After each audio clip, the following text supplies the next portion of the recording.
you know what movie I'm really sad we won't get to see this year? That's not coming out till next year. No, wait. Start over again because I don't I don't want the part of me saying start the show. No. This is a joke. Oh. Okay. What is it? The 9th Fast and Furious movie. Stop. I'm so excited. Stop it. I can't even kid about that. You know how my desire to see those movies. When I saw the 5th one, I was like, okay, that's actually probably the best one in this series. Fast 5 was the best by far. It was honestly, it was so entertaining. A great movie. Yeah, very entertaining. And then I saw the 6th one, and I was like, I might severely lose interest in these movies with each subsequent one that they decide to make. And then I saw the 7th Furious one. 7 was just ugh. And then Fate of the Furious. Ugh. It just left a bad taste in my mouth, dude. I was sad. You're telling me that you don't think that, what is it even going to be called? Just 9? They've run out of choices. On my computer, it just says F9. Great. Which is also a command key on a computer. So, you know, real creative marketing and branding there. No, I am not excited at all for that movie, and nor am I disappointed I don't get to see it this year. Was it supposed to come out this year? I think it was supposed to come out in like May. So that was one of the first to get chopped. Thank God for that. We're not missing out. Oh man. So on this 3rd episode of our podcast, we're talking about movies that we missed out on in 2020 that we're hopefully looking forward to seeing next year. Yeah, dude. You know, this whole COVID situation really put a damper on all of our movie plans for the summer. It was pretty sad because we had a huge list of things, and even on weeks where we didn't have a movie we were going to see, there was a new movie we were probably going to see anyway. So that was just overall, and don't get me wrong, very exciting. The releases from earlier in the year weren't terrible. No, I was pretty happy with a lot of them, but that almost it makes it more sad because this was shaping up to be a good year for I think so. film. I mean, we had seen the last 2 movies we saw were The Way Back and The Hunt. Mm-hmm. Both surprisingly better than I thought they were going to be, both of them equally. And honestly, The Way Back is one of the best movies I've seen this year. Oh, yeah. It was really, really good. And even before that, Invisible Man.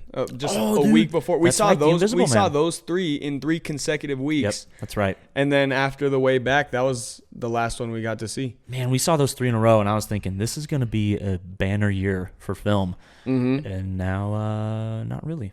And so that was mid-March, and we waited until after The Hunt was going to be probably the top movie on my list, which is A Quiet Place Part 2. Yeah. That was what was the next film we were going to see, now delayed until next April. So, I mean, they pushed it back a full year from its original release date. Yeah, I think that was probably the one I was most excited for the year. Maybe maybe next to Tenet, but they did such a good job with the first Quiet Place. Oh yeah, John Krasinski just knocked it out of the park. Oh, 100%. And so it sucks. And I was kind of surprised that they didn't try to push it back to the fall or push it back to Christmas time. Some of those other release periods, they just went straight for next April. Yeah, I was also I think when we knew that movie wasn't gonna get a like a VOD release, I think that's when I knew not a single huge studio movie like that is gonna get straight to, because some movies that were supposed to be released in theaters got VOD releases. Yeah, but none of them had the I don't know, the hype behind it. None of the movies they've released to VOD had any sort of hype that a movie like this did. Yeah. And that's why Tenet waited. I'm glad Tenet did it right. Tenet waited for the perfect time when theaters were ready to reopen and they had plans set in place. But it just, man, yeah, Here in a Quiet Place wasn't going to come out until April of next year was pretty brutal. That was one of the first 2 that decided to push it back. Right, right. And that kind of set the tone, especially coming from one of the bigger production companies. Mm-hmm, yeah. And really, even with Tenet coming out in theaters eventually, Warner Bros. Basically pushed everything back to next year. Yes, that they was did. Yeah, they just weren't gonna try to Warner set Brothers new dates just for anything. yeah, they just did a full stop, push everything back basically, and I think almost every movie that they had coming out got pushed back a year. Yeah, except for I think there are some that were coming out next year that they didn't push back. Like I'm pretty sure the Batman was always originally intended to come out in 2021, and there might be a couple more, but for most part, everything this year was an entire year. And if it was larger profile than what was going to be in that spot for them the next year, those movies also got pushed back. Yeah. So what I wonder too is how much of that is due to they knew that they were going to lose money off of it, and how much of it was due to the production schedule getting thrown off. Right. Because I know what I had heard is with Tenet, a lot of the editing firms that Chris Nolan works with are in Europe. And so he was used to kind of working remotely on post-production stuff anyway, so it didn't really mess up his schedule. It didn't really affect, the But schedule. I know for some, and this applies to TV shows too, some of them weren't able to do their post-production. So even if they were done filming, the editing couldn't get done. Editing couldn't. And then I know with the Batman, and I think that was coming out later anyway, but they're still filming. And so there's some movies that had to just stop filming completely and then pick up later on. Right. Right. But something that I wish some studios would have at least considered is releasing VOD and then still doing a theatrical release later. Right. Because I guarantee they would have had the audience for the theatrical release whenever that was. They didn't really have to put a lot of work into releasing VOD. People would buy it. Yeah. And then those same people would probably see it again in theaters if it's 100%. A movie that they liked anyway. Well, Mulan, the Disney kind of did that with Mulan, but they did it like you could pay to buy. Like you didn't rent it. Like King of Staten Island, Judd Apatow's movie was a pay to rent. Yeah. You paid $20 and you got to rent it for I think 24 hours. But like Disney's Mulan, they did $30 and that was it. You owned the movie, but they also did a theatrical release. I think you got to have a little medium between those two ideas. Like you got to have, I think you pay to rent for VOD, and then also release later on. So you let people see it if they want to see it, in the comfort of their homes. But then you also give them the option, saying, hey, 6 months from now, this will be in theaters if you want the theater going experience. Right. Well, and it was kind of weird, too, the way that King of Staten Island did it, because they released VOD at the same time that theaters were starting to reopen. Oh, I remember that. And their movie got sent to the theaters that were open. A bunch of drive-in theaters, a bunch of drive-in theaters, and people were buying tickets because it was one of the first movies coming out in theaters of the summer. And then they pulled it the day of its release because they only wanted it VOD. And I didn't quite understand that. Because they're not losing anything by allowing some people to see it in theaters. Right. It's not going to take away from their VOD release. So that was just kind of a strange way that they decided to handle that whole situation. That was so weird. That was bizarre. I remember you sending me the article. I think Variety. It was a Variety article or something like that. And I started reading it. That is probably the worst way they could have handled that situation. Honestly, probably turned a ton of people away from even wanting to think about seeing that movie. Yeah, well, the people that bought tickets to see that in a theater. The theater owners, too, you sent it out to. Like, drive-in movies already are struggling. Well, theaters in general. Even the bigger companies are struggling. And to pull something like that that's rough. So, Quiet Place Part 2, for sure the biggest movie I think we missed, because for me, that movie was a sure thing. Yeah. I mean, there was a very, very far-fetched chance that it was going to be bad. The rest of the movies we missed out on that we didn't get to see in 2020 mostly are movies that I'm unsure of. Yeah, I'd agree with that. Like the new Top Gun movie. I think with Top Gun though, obviously they got a great cast because Tom Cruise is still in it. Yeah, awesome. And the director and writers they picked up, I think, are a good choice for that movie. I think they'll fit well. But I mean, like for other movies, like did you ever see the trailer for Spiral, the new Saw movie? Yeah, I did. That's produced by Chris Rock. Yes, and he's also starring in it. Yeah, and he did a treatment for the screenplay. very, very much looking forward to seeing that this year. And that's one of the ones that got, it got pushed back until, I think it got pushed back a full year because I'm pretty sure it's under Warner Brothers label. I'm not 100% sure about that, but it got pushed back to next May.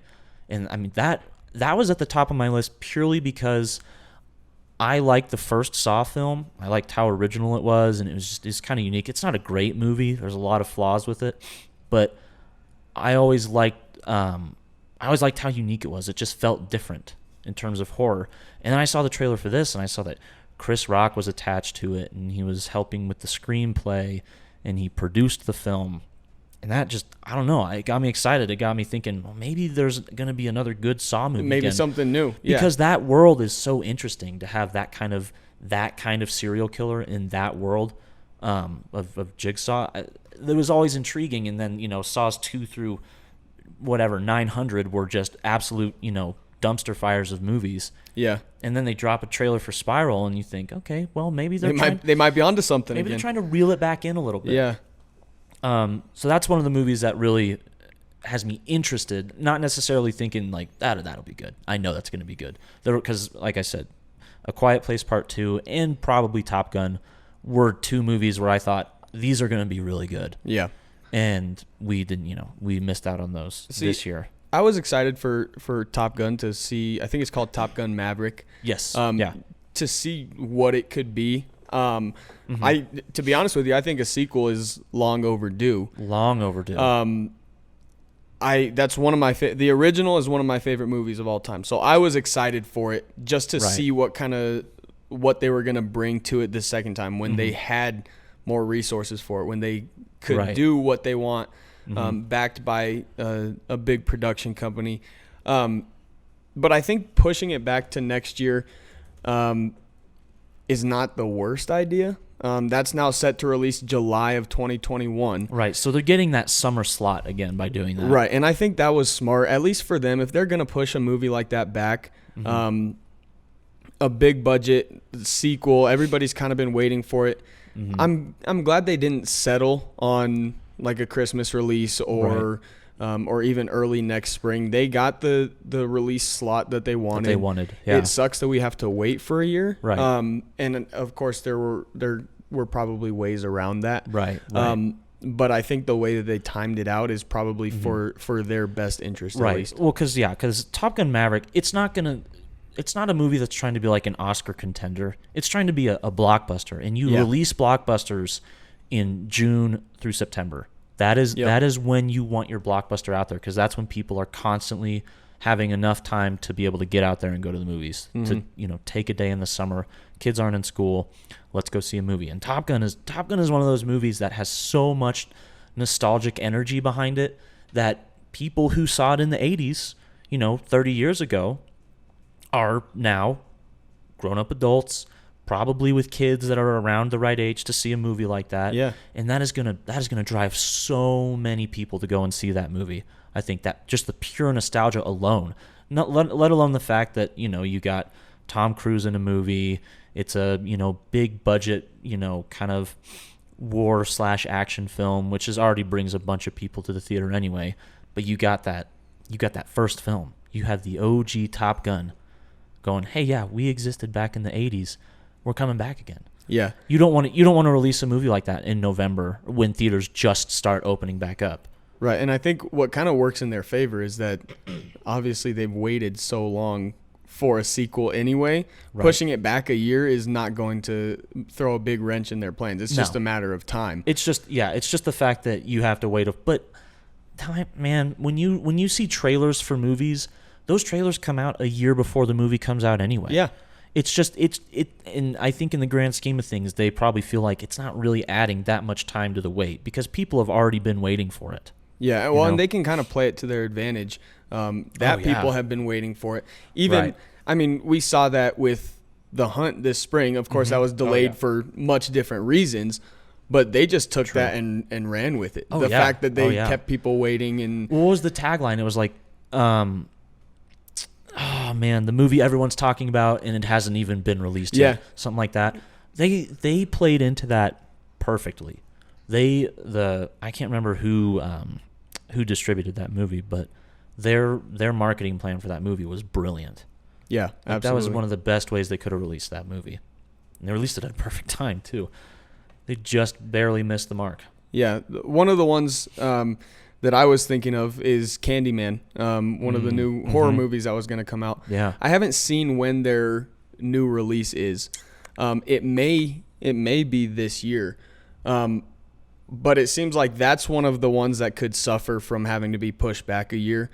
Yeah, for sure. They really ramped up their advertisements and their trailers and everything months before they were supposed to release. That's not one that people had been waiting for a really long time for. They didn't start really and that's kind of a common theme with horror film. Usually horror films marketing is a little different than like a big budget blockbuster, because horror films is still a little bit more of a niche genre. Right. It's not exactly like, it doesn't adhere to a larger group of people. So usually with horror films, you see announcements a little bit closer to the release date. Right. And I think that's part of why timing matters so much for releases like that. Absolutely, yeah. Especially, I mean, Candyman is a remake, but I kind of had high hopes for it the second time around. I did too. Hopefully they're able to still get the audience that they want and they deserve for their new release. But films like that kind of relied on the timing, that were very intentional about when they release trailers and things like that, they could suffer a little bit in the box office. Okay, it looks like, it was supposed to be released this year, but they did delay it to sometime in 2021. I'm not sure what day exactly. But yeah, I mean, one of the things that was really promising about this was Jordan Peele was attached to it. Yeah. And ever since Get Out, if Jordan Peele's attached to something horror related, it's done well. There's a good chance it's going to be done well, and it's going to be at least interesting enough to check out. Not all of what he's been behind has been great. But still, I mean, there's so much intrigue behind his name now because he's got that thing. He was well known before he entered filmmaking in sketch comedy. Huge, exactly, and huge name in sketch comedy. But what's so intriguing about him is his background as a comedian, and that he didn't let himself be put in a box for making films. He knew kind of the vision he had for it, and not to say that every comedian can be good at making films, but that's part of what is exciting about Chris Rock being attached to Spiral, is that somebody branching out of their own genre, because he's done comedies forever, but someone branching out of their own genre, putting a new spin hopefully on stories maybe that we've heard before, but of course Jordan Peele, it was exciting to see what he may be doing with a reboot, because his others were original stories as far as I know. So that kind of adds to the excitement, but hopefully that means that they can still bring in audiences that they were hoping for originally. So kind of on that track too, I don't know if did you see the rebooted Halloween movie came out, I think in 2017? No, I didn't. So it's kind of in the same vein though. So it is directed by David Gordon Green, and one of the co-writers is Danny McBride, purely known for comedy. Yeah. And both of these guys, David Gordon Green's directed action movie. He's directed a few different genres, but he's never dipped his toes into horror. And obviously Danny McBride is a comedian. They both got attached to a reboot of Halloween that's a continuation of the original film. Okay. Super successful, made a lot of money, got good reviews. Halloween Kills, the sequel, was set to come out this October. That was another one that got pushed back. And it's another one of those movies where it's just taking a genre that people are usually not as excited about. Horror genres have the genre itself has always had kind of a smaller following compared to others. But then you get people like Jordan Peele, like Chris Rock, like Danny McBride. These names these guys don't do horror. Yeah. And then they've done things in the genre that have been successful. The only one we haven't seen be successful yet is Chris Rock, but he still has so much popularity behind him that it creates enough intrigue to want to see it. Right. He'll draw in audiences just because he's Chris Rock. But you've had all these people who aren't normally in this kind of vein of filmmaking getting attached to all these films, and you've seen a little bit of success from each of them now, and it's it creates excitement. It makes me excited to see movies they do in those genres. And, a lot of them are now not happening this year. I don't know what much else is coming out this year. I think the biggest one I can think of, the only one I can really remember is Dune. That's like the only big budget movie I think that's coming out the rest of this year. Yeah, I think you're right. I think there'll be other smaller releases, like, smaller budgeted films, but I don't think, I'm looking at this list here and I'm not seeing anything big that's pretty much everything is pushed back to March, starting in March of next year. Dune. Soul, that's a Pixar movie, is coming out in November. The new James Bond movie, No Time to Die. That's one that people are lucking out to see in 2020. Like that, I think. Oh, and Black Widow, but okay. I don't think we needed to see Black Widow anyway. Gives a flying. But you're right. Widow. Black Widow will be releasing this year, as far as I know. And it'll be a huge movie, and a lot of people will make go a lot see of money it. off It'll of make it. a lot of money, and it'll be a waste of our time. We'll probably watch it. Oh yeah, we'll go see it. Of course. Unfortunately, I'm so excited. I'm not excited for that movie at all. It's so pointless. We'll get it. We don't need it. That's for another day. We're getting sidetracked. But yeah, I think other than those movies, this list is so long. Ooh, did you see the new Godzilla and King Kong movies? I saw the new Godzilla movie, the first one that came out. What was it, 2015, 2016? Yeah, it might have even been like 2014. Yeah. It's been a while. It's been like 6 years now. In that time frame. Right. So Godzilla vs. Kong is coming out next year as well. That was originally slated to come out in November. Looks like they got a summer release too, so that's probably going to work out really well for that. That might actually be better for them. It might be better for it. That's a movie built for summertime too. Oh, 100%. Especially because it's an Americanized version of, a property that wasn't originally owned by an American company. Right. So of course it's going to be bigger and more action heavy and have less of the subcontext that the original stories might have had. Anyway, looking forward to that one for sure. Yeah. God, there's a new Venom movie coming out. I'm just over here shaking my head. I don't want to. You know what? The first Venom movie. Oh my gosh. Not good. I had high hopes for that. Venom. Yeah. Venom is such a cool character. Oh yeah. In the Marvel universe. Absolutely. Tom Hardy is a premier actor at this point in his career. Right. They could have done so much better. And they did such a disservice to him, to the character.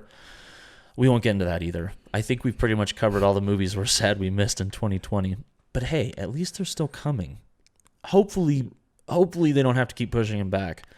Yeah. Well, I think that depending on how well Tenet does at the box office, which so far, at least worldwide, is killing it. Worldwide, it's killing it. They're doing awesome at the box office. I think it's going to encourage, especially the bigger studios, that they can release their stuff in theaters and they're still going to make a profit. They're still going to get the viewership that they want. Yeah.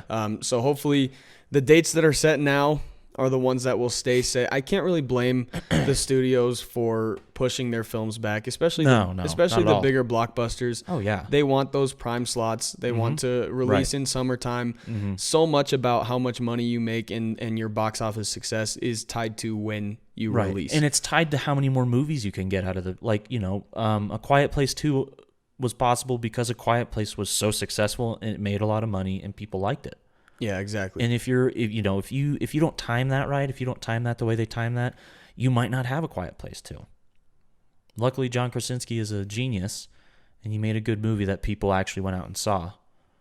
Bro, shout out to people for seeing that movie, because there are a lot of great movies with big budgets that people don't see, or just a lot of great movies in general that people don't see, and then you don't get to see any more of that property anymore. And it's, it's kind of sad. Well, and I have a feeling that they're gonna do the sequel right. There's a lot of movies that mess up the sequel. Yeah. I have very high hopes for A Quiet Place. I do too. Already it's at the top of my list for next year. 100%. Wish I didn't have to wait so long for it, but hey, you know what? Take what you can get, right? That's right. All right, man. think we should wrap it up here. Ready to wrap it up? Yep. Sweet. Well, thank you for watching. If you enjoyed this video, be sure to subscribe, hit the like button, leave us a comment. Go check out our podcast. This will also be there, the uncut, unedited version. I don't think we're going to have to edit much out of this one. It was a lot shorter than our other ones. Be sure to leave that 5-star review there too. Just let us know what you think. Appreciate it. Boom.